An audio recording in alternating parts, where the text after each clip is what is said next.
of state laga rabaa madaxda ugu sarreysa waxa ay samaynayaan inay yihiin logic ama legal labadaas wixii ka baxsan su'aala la geli karaa qofka meerqabkiisa madaxweynaha Soomaaliya maanta wuxuu samaynayo is neither legal no logic wax aqli galana ma aha wax sharcina ma aha inuu islaamaha masaakiinta ku kobaha la dulmaro sidoo doona u hadlo xanaaqo qoyskiisa noloshiisa private-ka ka sheekeeyo waxaasoo dhan aqlina ma aha wax sharcina ma aha wax Soomaali u baahan tahay danteedu ku jirtana ma aha taas waxaa dheer go'aankii ciidamada Soomaalida lagu geeyay meesha la yiraahdo Jubbaland Ras Gamboni in ciidan diyaarad lagu qaado diyaarad si dalxiis meel sida u fog oo aan gargaar lala gaari karin oo sahaydu aad uga fog tahay iyadoon la samayn risk assessment dhulka dhul shabaab ku hareeraysan yahay waa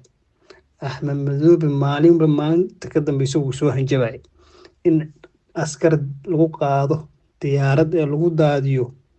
meel saas halisteedu badan tahay without risk assessment logic maaha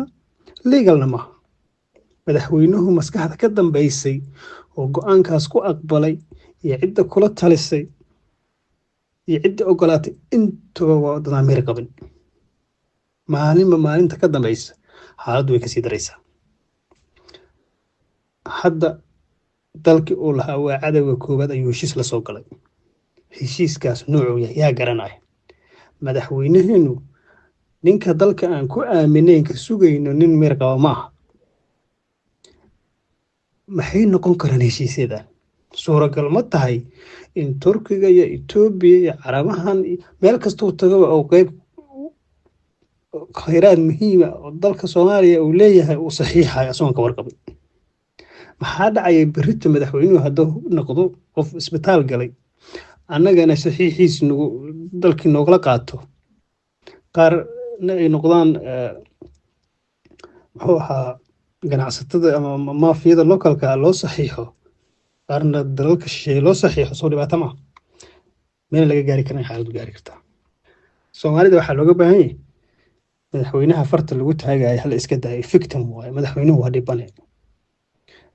qofku markuu dhiban yahay gargaar u baahan yahay aadii waxba tirmayso Soomaalida waxaa laga rabaa inay istaagto in shirweyne la isugu yeero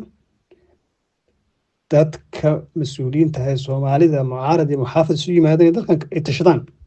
xasan sheekh maxamuud lama aamini karo hadda ka bacdi mas'uuliyad ma qaadan karo anay sanamsana kulay assalaamu calaykum